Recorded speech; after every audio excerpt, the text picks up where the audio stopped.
नमस्कार दोस्तों दोपहर का समय था और एक बूढ़ी महिला बैंक जाने के लिए अपने घर से निकल पड़ी थी। लेकिन जब वह बैंक जाती है तो उसे पता चलता है कि आज बैंक तो बंद है। तो वह काफी हैरान और परेशान हो जाती है और सोचने लगती है कि अब क्या करूं, क्योंकि दोस्तों उसके घर से बैंक की दूरी लगभग 12 किलोमीटर की होती है।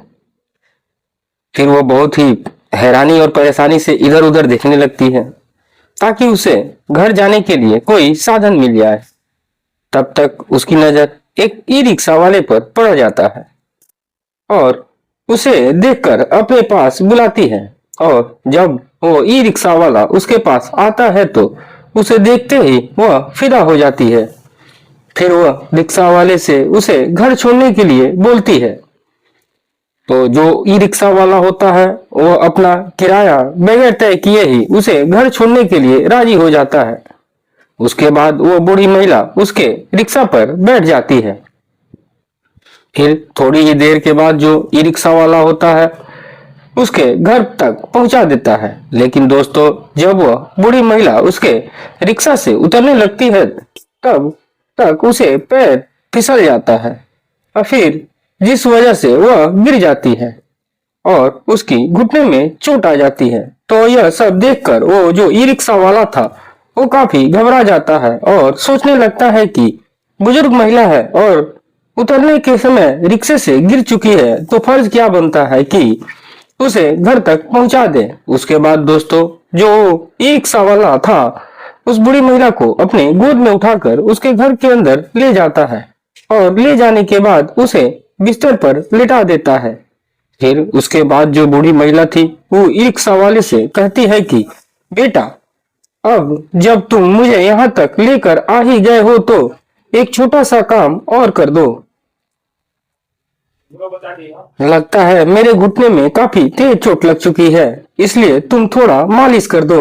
इसके बाद दोस्तों जो ई रिक्शा वाला था वो भी इंसानियत के नाते सोचता है कि यह भी कर देना उचित ही होगा। फिर वह उसके किचन घर में जाता है और एक कड़वा तेल का शीशी लेकर आता है और मालिश करने लगता है। फिर दोस्तों थोड़ी देर बाद जब वो महिला मालिश कराती है और जब वो उसे थोड़ा आराम मिल जाता है तो वह उस बूढ़ी महिला से कहता है कि माता जी, आप मेरा किराया दे दो, मैं घर जा रहा हूँ। फिर दोस्तों उसके बाद वो उस रिक्शे वाले से कहने लगती है कि बेटा, मेरे पास तो तुम्हारा किराया देने के लिए पैसे नहीं है, यदि तुम चाहो तो अपने किराए के बदले में कुछ और ले सकते हो। फिर दोस्तों जब ई रिक्शा वाला उस बूढ़ी महिला का इतना बात सुनता है तो काफी हैरान परेशान हो जाता है। और फिर उसके बाद वह उसके साथ क्या करता है दोस्तों, यदि आप लोग इस कहानी के पूरे घटनाक्रम के विषय में यदि जानना चाहते हैं तो बने रहें मेरे साथ वीडियो के अंत तक, क्योंकि दोस्तों आज की कहानी बहुत ही रोचक और दमदार होने वाली है। इस कहानी से बहुत ही कुछ सीखने को समझने को भी मिलेगा। तो यदि ये कहानी आप लोगों को पसंद आए तो प्लीज लाइक कर दीजिएगा और यदि चैनल पर नए हो तो चैनल को सब्सक्राइब कर दीजिएगा ताकि मेरा हौसला बढ़ता रहे और मेरे आने वाले नए नए वीडियो आपको मिलते रहें। तो दोस्तों आइए बिना देर किए स्टार्ट करते हैं। प्रणाम, नमस्कार। तो दोस्तों यह कहानी पुणे के एक छोटे से शहर की सच्ची घटना है। एक बेहद ही खूबसूरत बूढ़ी महिला थी जिसका नाम फातिमा था। फातिमा अपने घर पर बिल्कुल अकेले रहा करती थी क्योंकि उसका पति नहीं था। पति का देहांत काफी समय पहले ही हो चुकी थी, लेकिन वह उस उम्र में थी काफी खूबसूरत और नौजवान दिखती थी। उसकी एक बेटी भी थी जिसकी शादी वह बहुत समय पहले ही कर चुकी थी। उसकी कोई अपना बेटा नहीं था और जो बेटी थी उसका एक लड़का था जिसको वह अपने घर पर रखी हुई थी। जो लड़का था वह अभी 7वीं 8वीं कक्षा में पढ़ रहा था और उसके घर पर ही रहता था। और जो फातिमा थी वह अपने घर के पीछे एक बड़ा सा मुर्गी फार्म खोल रखी थी जिसका वह रख रखाव करता था। जब मन में आता था पढ़ने के लिए जाता था, नहीं तो बाकी दिन मुर्गी फार्म पर ही मुर्गियों का देखभाल करता रहता था। और जो फातिमा थी उसके पास बहुत सारा पैसा था क्योंकि जब उसका पति जीवित था तो वह सऊदी अरब के एक प्राइवेट कंपनी में जॉब करता था जिसका सैलरी अच्छा खासा था, जिस वजह से वह कमा कमा कर बहुत सारा अपना बैंक बैलेंस बनाया हुआ था। और उसके चले जाने के बाद उसका सारा रुपया पैसा अब फातिमा का हो चुका था, जिस वजह से जो फातिमा थी वो अपने पति के पैसे से पूरे ऐश मौज कर रही थी। घर में किसी चीज की कमी नहीं थी और वह प्रतिदिन अपने पोता को 200-400 रुपए दिया करती थी, जिससे उसका भी दिल लगा रहता था। और फातिमा अक्सर ई रिक्शा से बैंक आया जाया करती थी, क्योंकि उसे कभी पैसा निकालना होता था तो कभी वो जमा करने के लिए जाती थी। जो भी उसका ट्रांजैक्शन होता था सब ऑनलाइन होता था, जिस वजह से उसे बैंक जाकर पैसे की निकालना ही होता था। ठीक दोस्तों, उसी तरह से एक दिन की बात है। शनिवार का दिन था और फातिमा को मालूम नहीं था कि शनिवार को बैंक हाफ टाइम से क्लोजिंग रहता है। और दोस्तों, बहुत ही तेज धूप निकला हुआ था। वह बैंक जाने के लिए अपने घर से निकल पड़ती है, लेकिन जब वो बैंक जाती है तो उसे पता चलता है कि आज तो बैंक बंद है। तो यह सुनकर वह काफी हैरान और परेशान हो जाती है और सोचने लगती है कि अब उसका क्या होगा, क्योंकि दोस्तों फातिमा के घर से बैंक की दूरी लगभग 12 किलोमीटर की होती है। फिर वो बहुत ही हैरानी के साथ इधर उधर जिधर तिधर देखने लगती है और सोचने लगती है कि शायद कोई उसे घर जाने के लिए साधन मिल जाए। लेकिन दोस्तों, वहाँ साधन बहुत ही दुर्लभ था, जल्दी कोई गाड़ी नहीं मिलती थी। तब तक उसकी नजर एक ई रिक्शा पर वाले पर टिक जाती है। उसके बाद वह ई रिक्शा वाले को देखती है तो बहुत ही खुश हो जाती है और उसे अपने पास बुलाती है। दोस्तों, जब ई रिक्शा वाला उसके पास आता है तो उसे देखते ही वह फिदा हो जाती है, क्योंकि जो ई रिक्शा वाला होता है वह लंबे चौड़े कद का टीका इंसान था। फिर दोस्तों, फातिमा उस ई रिक्शा वाले को से उसे अपने घर पर छोड़ने के लिए बोलती है। तो दोस्तों, जो ई रिक्शा वाला था वो फातिमा से बगैर किराया तय किए ही उसे घर छोड़ने के लिए राजी हो जाता है। दोस्तों, जो ई रिक्शा वाला था उसका नाम शंभू था और शंभू उत्तर प्रदेश के बलिया का रहने वाला था और वह पुणे में जाकर ई रिक्शा चलाने का काम किया करता था। उसके बाद दोस्तों, जब फातिमा शंभू की ई रिक्शा पर बैठ जाती है तो शंभू बहुत ही जल्द उसे उसके घर तक पहुंचा देता है। फिर दोस्तों, जब फातिमा अपने घर पहुंच जाती है और जब ई रिक्शा से उतरने लगती है तब तक अचानक ही उसका पैर फिसल जाती है और वह बेचारी वहीं पर गिर जाती है। उसके बाद जब शंभू का नजर फातिमा पर पड़ता है तो देखता है कि ये बेचारी फातिमा दर्द से करा रही है, क्योंकि उसके घुटने में चोट लग जाती है। तो वह सोचता है कि अब जब उसे घर तक पहुंचा ही दिया है तो अब वह गिर चुकी है तो क्या नहीं उसे घर के अंदर तक ही पहुंचा दे। यह सोचकर दोस्तों, जो शंभू था वह फातिमा को अपने गोद में उठा लेता है और उसे उसके घर के अंदर ले जाता है और ले जाने के बाद उसके बिस्तर पर लिटा देता है। फिर उसके बाद जो फातिमा थी वह शंभू से कहने लगती है कि अरे बेटा, जब तुम यहाँ तक मुझे ला ही दिए हो तो मेरा एक काम कर दोगे क्या। वो भी सोचता है क्या, घुटने में बहुत तेज दर्द हो रही है, थोड़ा तुम मालिश कर दे। फिर दोस्तों, उसके बाद जो शंभू था वह सोचता है कि इंसानियत के नाते जब यहाँ तक मैं ला ही दिया हूँ तो थोड़ा यह भी कर ही दूं। उसके बाद दोस्तों, जो शंभू था वो फातिमा के किचन घर में जाता है और वहां से कड़वा तेल का शीशे का बोतल लेकर आता है और आने के बाद दोस्तों वो फातिमा के घुटने का मालिश करने लगता है। उसके बाद दोस्तों, जब थोड़ी देर तक वो मालिश करता है तो फातिमा को थोड़ी आराम मिलने लगती है। तो फातिमा शंभू का हाथ पकड़कर अपने हाथों से मालिश करने लगती है। दोस्तों, जो शंभू था वो मालिश कर रहा था तो फातिमा को बहुत आनंद आ रहा था, जिस वजह से फातिमा थोड़ा इधर उधर मालिश कर दो, थोड़ा इधर मालिश कर दो, जगह जगह पर बता रही थी और शंभू उसके बताए अनुसार सभी जगहों पर मालिश कर रहा था। फिर दोस्तों, जब फातिमा को उसके दर्द में से राहत मिल जाती है तो शंभू फातिमा से कहने लगता है कि अब लगता है कि आपका दर्द दूर हो चुका है, इसलिए अब मुझे घर चलना चाहिए, काफी देर हो गया है। लाइए मेरा किराया, अब मैं जाना चाहता हूँ। तो फातिमा यह सुनकर शंभू से कहने लगती है कि बेटा मेरे पास तो पैसे नहीं है, इसके बदले में यदि तुम कुछ और लेना चाहो तो मैं राजी हूँ। उसके बाद दोस्तों जब शंभू फातिमा का इतना बात सुनता है तो उसके पैरों तले से जमीन खिसक जाता है और वह सोचने लगता है कि भला यह बुजुर्ग महिला इसे किराए के बदले ऐसा कौन सा चीज देना चाहती है। फिर दोस्तों वो फातिमा से पूछने लगता है कि अरे माता जी आपके पास क्या है जो मुझे देना चाहती हैं। तो फातिमा शंभू से कहने लगती है कि वैसे तो पैसे की कोई कमी नहीं है मेरे पास, अपना मुर्गी फार्म है, घर है, द्वार है, सब कुछ है, खाने पीने की कोई दिक्कत नहीं है और मेरे पास बहुत सारा पैसा है। यदि तुम मेरा ख्वाहिश पूरा कर दो तो मैं उसके बदले तुम्हें 1 लाख रुपए दूंगी। इसके बाद दोस्तों जब शंभू फातिमा का इतनी बात सुनता है तो उसके मन में लालच आ जाता है और सोचने लगता है कि यह बुढ़िया इतनी उम्र में भी कितनी नौजवान और खूबसूरत दिख रही है और मुझे भी एक महिले की जरूरत है, ठीक है तो क्यों नहीं इसका बात मान जाऊं। उसके बाद दोस्तों वह अपने मन से सोचकर विचार करके फातिमा का बात मान जाता है। उसके बाद दोस्तों जो फातिमा थी उसको अपने पास बैठने के लिए बोलती है और जब शंभू उसके पास बैठ जाता है तो दोस्तों फातिमा उसके आंखों में देखने लगती है और दोस्तों जो शंभू था वह भी फातिमा की ओर देखने लगता है और देखते ही देखते दोस्तों दोनों एक हो जाते हैं। फिर पूरे दिन जो फातिमा थी वह शंभू के साथ अपनी ख्वाहिश और सारी जरूरतों को पूरा करती है।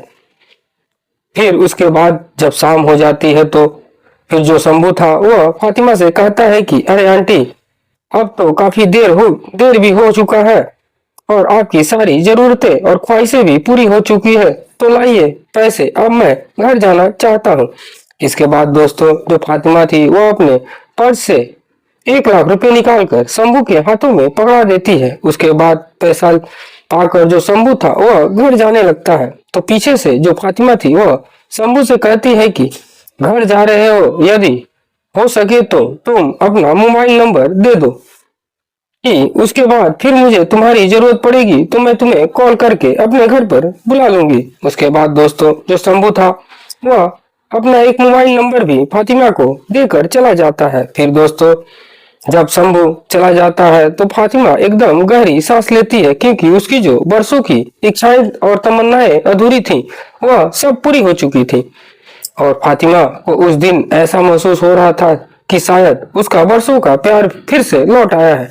क्योंकि दोस्तों जो फातिमा थी वह अपने शादी से पहले उसकी एक लड़के के साथ सेटिंग था जिसके साथ अक्सर वह इधर उधर जाया करती थी और अपनी जरूरतों तक पूरा किया करती थी। फिर दोस्तों इस घटना के बाद से जब 6-7 दिन बीत जाते हैं तो एक दिन फातिमा रात के समय में शंभू को मोबाइल पर कॉल करती है और उसे अपने घर पर आने के लिए बोलती है। तो शंभू फातिमा से कहता है कि मेरे पास तो टाइम नहीं है, देखूंगा कल आ जाऊंगा। लेकिन जो फातिमा थी वह जिद करने लगती है कि शंभू से कहती है कि नहीं, मुझे तुम्हारा अभी जरूरत है, यदि तुम आओगे घर पर तो उसके बदले मैं तुम्हें 2 लाख रुपए दोस्तों दूंगी।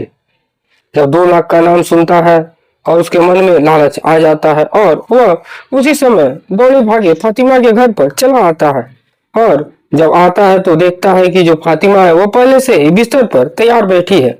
तो वह उसे देखकर सब कुछ समझ जाता है और दोस्तों जो शंभू था उसका भी पत्नी नहीं थी, पत्नी की देहांत हो चुका था। तो दोस्तों छोटे छोटे बाल बच्चे थे जिनको वो ई रिक्शा चलाकर परवरिश किया करता था।